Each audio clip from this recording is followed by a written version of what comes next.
Welcome back to Catalyst University. My name is Kevin Tokoph, and in this video, we're going to be continuing our discussion of evidence-based gluteus medius strengthening. This is going to be part 2, where we cover some more advanced gluteus medius strengthening exercises.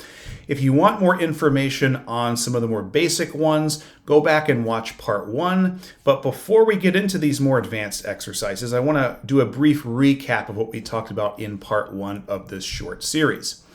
And to start, let's look at a couple of these big bullet points here at the bottom. So clamshells do not elicit as much activity of the gluteus medius as side-lying hip abduction.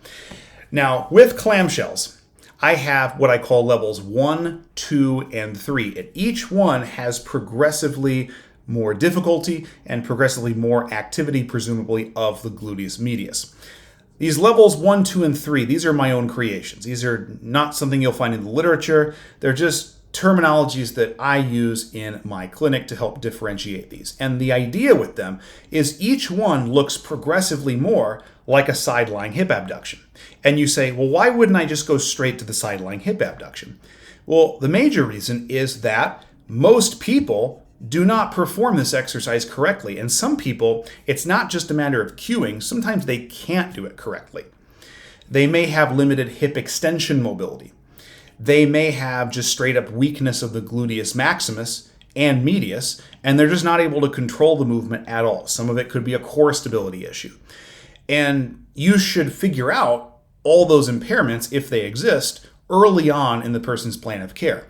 But at some point, we need to start gluteus medius strengthening. And if the person isn't able to do a side-lying hip abduction correctly, we need to regress it to the levels 1, 2, and 3 clamshells. And that's kind of what we talked about in that video, eventually getting to side-lying hip abduction. So let's find side-lying hip abduction here on the figure. So here's side-lying hip abduction. And what you can see is that it gets better activation of the gluteus medius than any of the clamshells. Now these clamshells 2, 3, and 4, these do not correspond to the ones I talked about in the previous video. These are their own descriptors, and you can find those in the paper. So make sure to check that out if you're interested. But you can see here that side-lying hip abduction elicits approximately 78% of MVIC. That is maximal volitional isometric contraction, specifically of the gluteus medius, and the higher that number, the better, the more activation you're getting. So there's side-lying hip abduction. You get a little bit greater activation with a seated hip abduction machine, as you see right here. That is with a Borg or RPE rating of at least 7. I'm not going to be covering the seated hip abduction machine here in this video. It's there if you want to look at it in the paper. But again, you have to have access to the machine. If you don't have a gym that has that machine, you're not going to be able to do it. And the vast majority of clinics don't have this either. So we're going to skip that for this video. But what we are going to focus on are the remainder of these, which are standing hip abduction with a band at the ankle, and then side bridges with abduction. You can see here that they have various entries for standing hip abduction with a band at the ankle. But the difference being is that there's gradually increasing RPEs, or ratings of perceived exertion, on the Borg scale. And as you would expect, as you have more of an RPE or more exertion, which presumably is because of more resistance, the amount of activation goes up.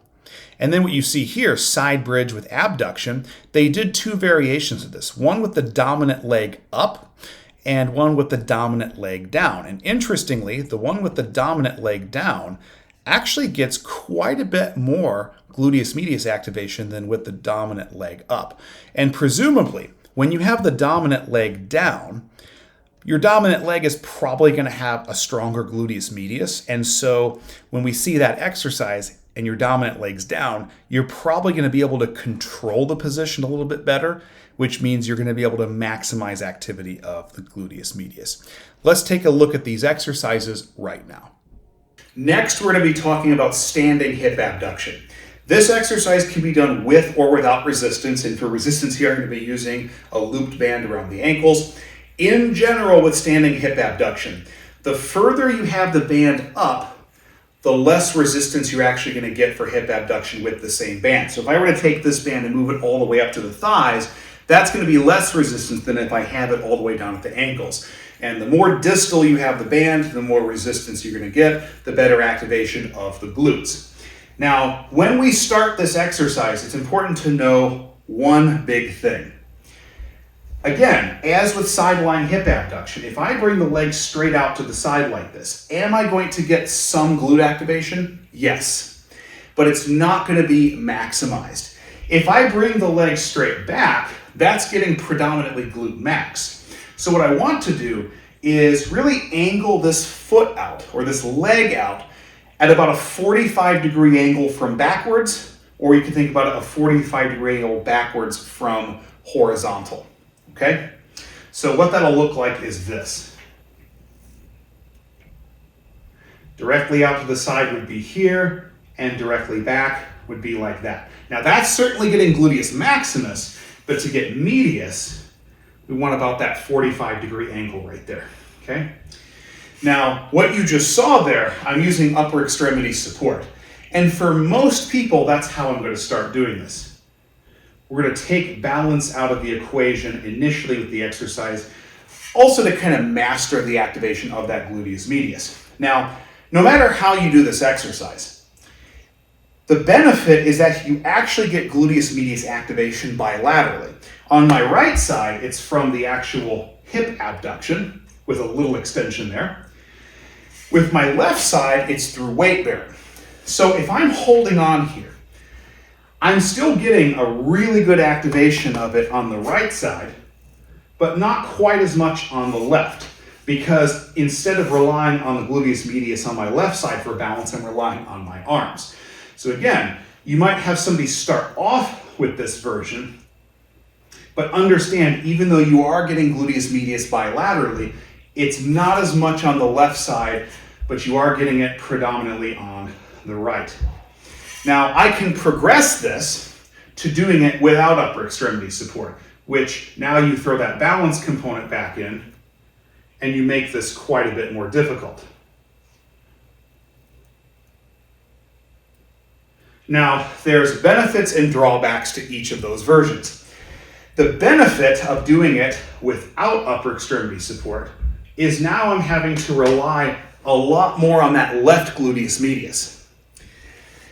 The downside is because now I have the balance component back in that I have to worry about, I'm not going to be able to load up this right side quite as much. If I hold on with both arms, or one arm, let's say, I'm not going to get quite as much on the left, but I could load a lot more resistance for the sake of the right. So how you go about doing these exercises depends on what your goal is. Are you thinking more functionally, like you want to improve the balance activity of the gluteus medius? Then I would recommend doing it with lower resistance and then no arms. But if your goal is just to get lots of strength here, or maybe hypertrophy in the gluteus medius, then take balance out of the equation, hold on, and just load this up. Load that up. Okay? That is standing hip abduction. Now, the next exercise that we're going to take a look at is the side plank clamshell. And the rules for this exercise are very similar to what we talked about in the previous video on level 1 or standard clamshells. Now, when we did the standard clamshell or level 1 clamshell, I said that because the gluteus medius is more a posterior muscle, we need to shift the thighs a little more posterior, not necessarily behind the body, but if we're way out here in the front, you're not going to get near as good gluteus medius activation than if you shift these more back. And you will definitely feel better activation in this position here. This is no different in the side plank clamshell. So for the side plank clamshell, we're going to be resting on our forearm right here with the thumb facing up. I find that to be the easiest position here. Now, if we're just doing the side plank component, that will look like this. And this is certainly a good abdominal exercise, but we want to get gluteus medius. So when I do that side plank, I'm going to combine that with some hip abduction, technically with external rotation like that. So putting that all together, that will look like this.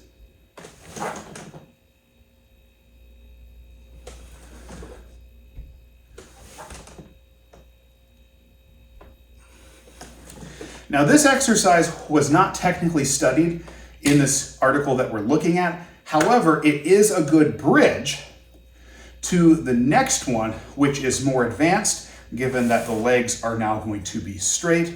Let's take a look at that right now. Now, this exercise we're about to look at is called a side plank with hip abduction. And in the present study, this actually elicited the highest activation of the gluteus medius out of any of the exercises. Now, this exercise is definitely more challenging than the previous one, so if you're not quite able to do the side plank with a clamshell, probably stick on that and try to progress the resistance on that before attempting this one. Now, for this exercise, there is a side plank, of course with the knees straight, combined with hip abduction. So the side plank component is just this. And then what we're going to do is at the same time we do that, we're going to abduct this top hip. And that will look like this.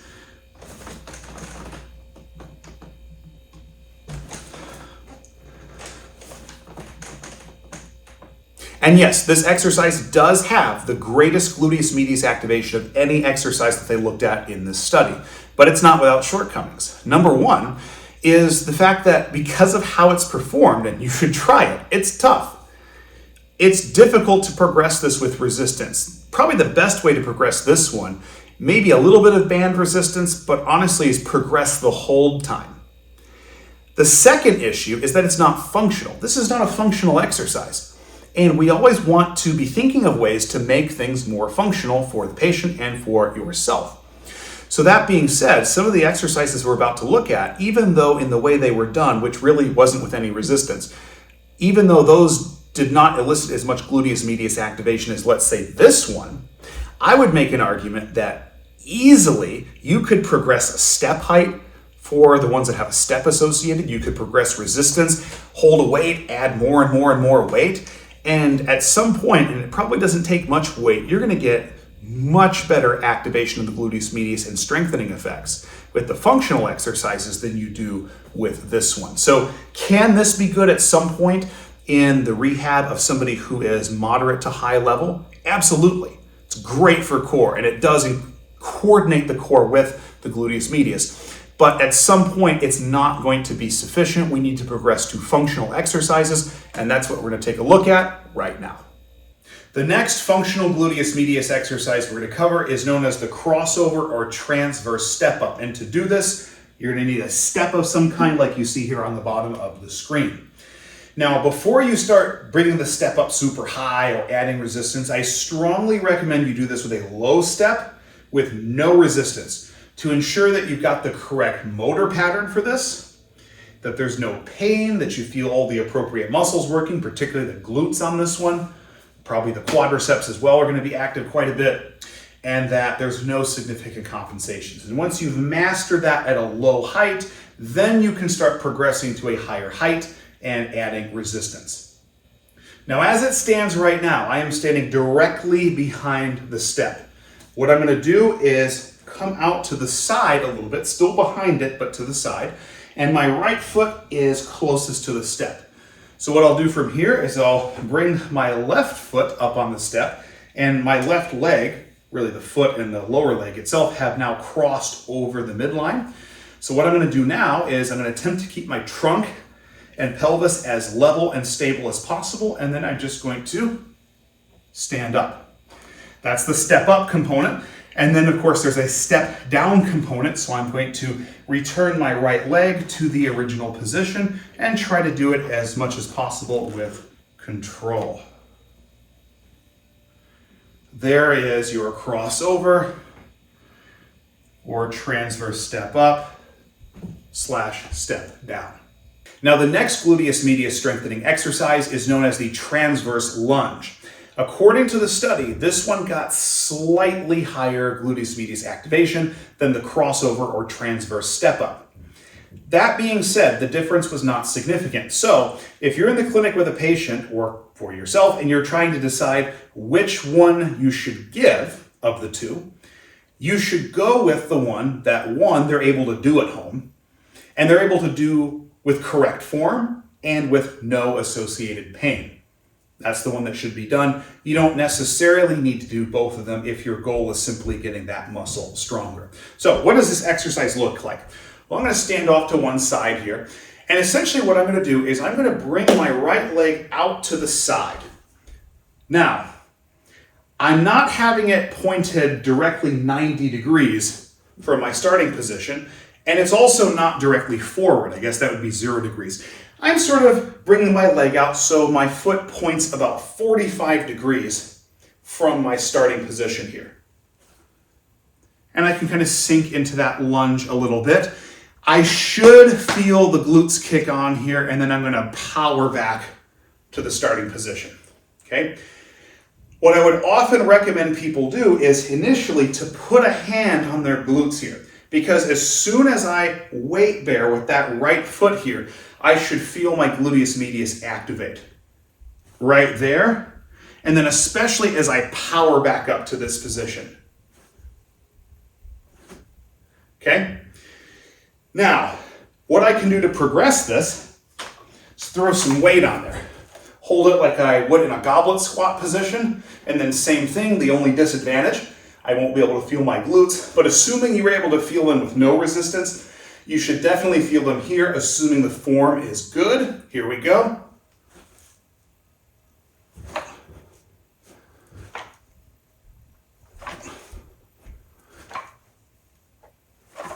So there's the transverse lunge. Now, one last tip here to maximize glute activation with the transverse lunge. So I'm going to show you two variations here, then we're going to talk about them at the end. The first variation, I'm going to do the transverse lunge out to the side, but notice here that when I land, and as I'm coming into the lunge and then pushing back, I'm mostly bearing weight through the forefoot. Nothing inherently wrong with that. Second variation, same movement. I strike more with the heel, and as I'm going into the lunge here and powering back up, I'm pushing more through the heel of the foot. The first variation, which is more forefoot, is going to get a lot more quadriceps. You're still going to get glutes, but it's going to be more quadriceps. If I do more from the heel, especially when I'm coming back up, that's what's going to get a lot more glutes here. So nothing inherently wrong with doing it with the forefoot, but that's more if you're trying to get more quadriceps in the movement and maybe a little bit less glutes. So now for lunges. Let's say that you have a patient in the clinic that is really struggling with the standard lunge, whether it's forward or back. So they start to do the lunge and they're doing all this stuff, and they just can't do it without arm support, or they're really struggling to feel their gluteus medius activate. A good way to start is actually the curtsy lunge. It seems like that exercise might be more complicated. However, when you cross the leg past midline, just that part right there, if you put your hand right on your glute, it forces it to activate. You're almost coercing the gluteus medius into activating. And so a lot of people won't struggle as much with the curtsy lunge, which is pretty handy because it gets more gluteus medius activation than a standard lunge does. So again, with this, keep the trunk, pelvis level, cross that leg back, go straight down, have control, and then come back up. We can do that same thing on the other side, come back up. When I had my ankle surgery to remove an os trigonum, I had weak glutes on my right side. I would actually say the curtsy lunge was very important for me to get back a substantial component of my gluteus medius strength on that side. An obvious way to progress this exercise is just to hold a weight here in the goblet squat position and then do the curtsy lunge.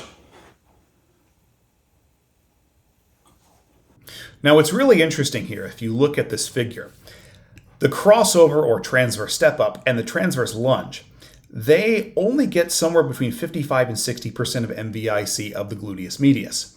If you go back and look at the previous slide, slide lying hip abduction goes all the way up to 78%, and then the other ones we looked at are higher than that. So the question is, why would I do these two exercises if apparently they are inferior to even the side lying hip abduction? Well, there's two big reasons. Number one, they're very functional. Remember that the gluteus medius activates during single leg support, or at the very least if we have a staggered stance. It's important for dynamic and functional balance. So we always want to be functional. We want to train that gluteus medius to activate when it should, strongly, during single limb support or something where we're biasing one side or the other. So it's functional. The second thing is that, remember, these exercises, they looked at with body weight. And they're not isolation exercises. These are compound exercises. But that being said, if we were to simply increase the height of the step and or add resistance to any of them, including the curtsy lunge, we're going to dramatically increase the gluteus medius requirement. And so at some point, and it's probably not that much higher of a step, or it's not that much more resistance, we're going to have more gluteus medius activation than the side-lying hip abduction or any of the others that we talked about. Don't forget, these are easy to progress, and they're also fairly easy for somebody to do at home. Now, one final point here before we conclude the video. Gluteus medius is highly active to support the body in the frontal plane in single limb support, or at the very least when we're heavily biasing one side or the other.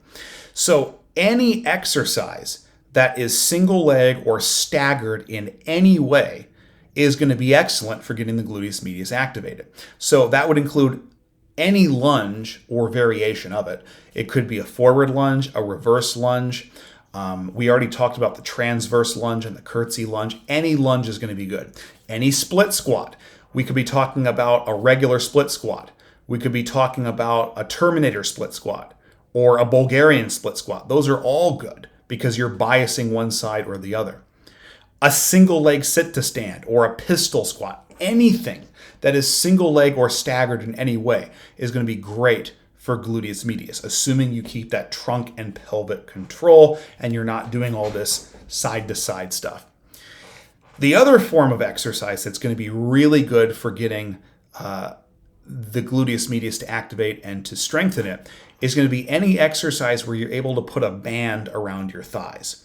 The simplest example is a banded bridge, which we've talked about in other videos. You get on your back, you do a bridge, but you have a band around your thighs. Maybe it's just above your knees. And the cue is to press the band out as you're bridging up. That's going to be great for getting gluteus medius. And you can progress that further by turning it into a banded hip thrust. The banded hip thrust is also going to be great for getting the gluteus medius activated along with the gluteus maximus. And the obvious way you can progress these is by just adding weight on the lap. You can use a barbell, you can use a dumbbell, and a lot of gyms have a hip thrust machine in them. So hopefully this video gave you some good ideas for how to strengthen the gluteus medius, both in the gym and in the clinic. Please make sure to like this video, subscribe to my channel, and hit that notification button for notifications for all videos in the future. Thank you so much.